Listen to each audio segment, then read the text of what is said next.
مراد راز صاحب یہ فرمائیے گا کہ آپ کیا سمجھتے ہیں کہ استحکام پاکستان پارٹی کے بارے میں یہ کہا جا رہا ہے کہ وہ کسی سے الحاق کرے گی، شاید نون لیگ کی طرف جائے، خواجہ آصف صاحب بھی کہہ رہے ہیں کہ جی بالکل ہم سیٹ ایڈجسٹمنٹ کر سکتے ہیں، میاں جاوید لطیف صاحب کا اس کے بعد بیان آیا ہے کہ سوال ہی پیدا نہیں ہوتا، ہم پنجاب میں کسی سے سیٹ ایڈجسٹمنٹ نہیں کریں گے، تو استحکام پاکستان پارٹی کیا سوچ رہی ہے؟ بسم اللہ الرحمن الرحیم۔ دیکھیں، ہم نے تو اس طرح کی ابھی کوئی چیز ڈیسائیڈ نہیں کی، نہ اس پہ بات ہوئی ہے، کیونکہ ابھی تو پارٹی فارم ہوئی ہے۔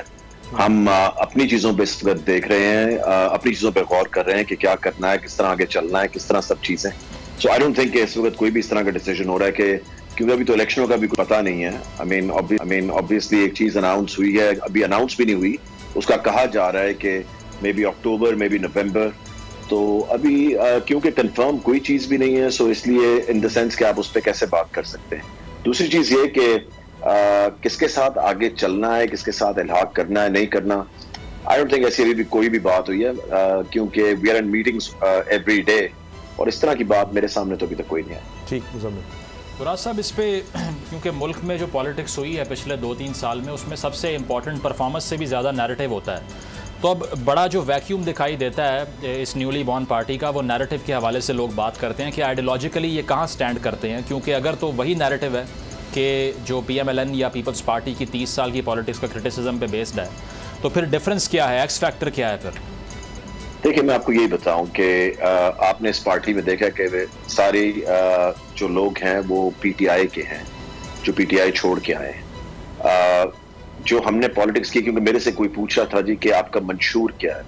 پارٹیز نے بڑے بڑے خوبصورت منشور بنائے ہیں، مگر ان پہ انہوں نے کتنا لائبل کیا ہے یہ آپ کو بھی پتا ہے، مجھے بھی پتا ہے کہ منشور میں زبردست چیزیں لکھتی جاتی ہیں، at the end of the day اس میں جو امپلیمنٹ ہوتا ہے میرے خیال سے شاید 5% ہی ہوتا ہوں۔ اس لیے منشور والی باتیں جو ہیں وہ بہت پرانی ہو چکی ہوئی ہیں۔ آپ جس طرح آپ نے ہمیں پبلک لائف میں دیکھا ہے، میں نے 15 سال گزارے ہیں پی ٹی آئی کے اندر، اور پبلک لائف گزاری ہے، کیمرے کے سامنے گزاری ہے، 3.5 سال ایز اے منسٹر گزارے ہیں۔ سو جو جس چیز کے لیے ہم نے پالیٹکس یا میں نے جوائن کی یا ہمارے ساتھیوں نے جوائن کی، وہ اس لیے تھی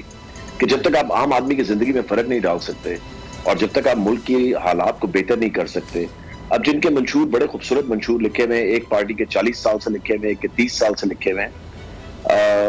آج جہاں پہ ہم کھڑے ہیں آپ دیکھ لیں جو ملک کے حالات ہیں، آئی تھنک 70 سالہ پلس ہسٹری کے اندر اس وقت ہم ورسٹ جگہ پہ کھڑے ہیں، جہاں پہ آپ سوچ بھی نہیں کبھی سکتے تھے کہ 300 سے اوپر کا ڈالر ہوگا، اور جو عام آدمی ہے وہ گوشت یا مرغی کیا وہ تو دال بھی خرید نہیں سکتا ہے۔ سو اس لیے منشور اور یہ سب چیزیں میرے خیال سے at the end of the day بالکل معنی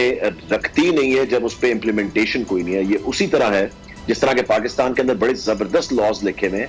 مگر ان کی امپلیمنٹیشن زیرو ہے۔ سو کیا فائدہ اتنی خوبصورت کتابیں لکھنے کا اور اتنی خوبصورت چیزیں لکھنے کا at the end of the day جب ان پہ امپلیمنٹ ہی نہ ہو رہا ہو۔ تو جو ہمارا ایٹ لیسٹ ہے، جو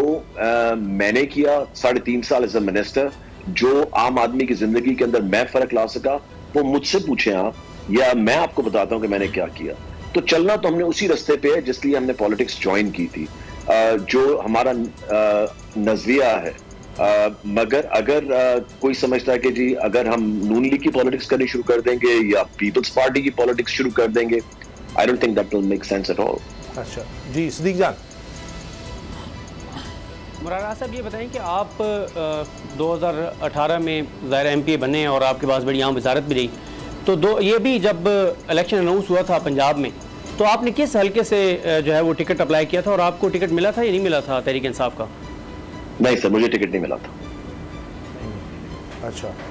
میرا وہی حلقہ جہاں سے میں 2013 سے جیتا ہوں۔ 2013 میں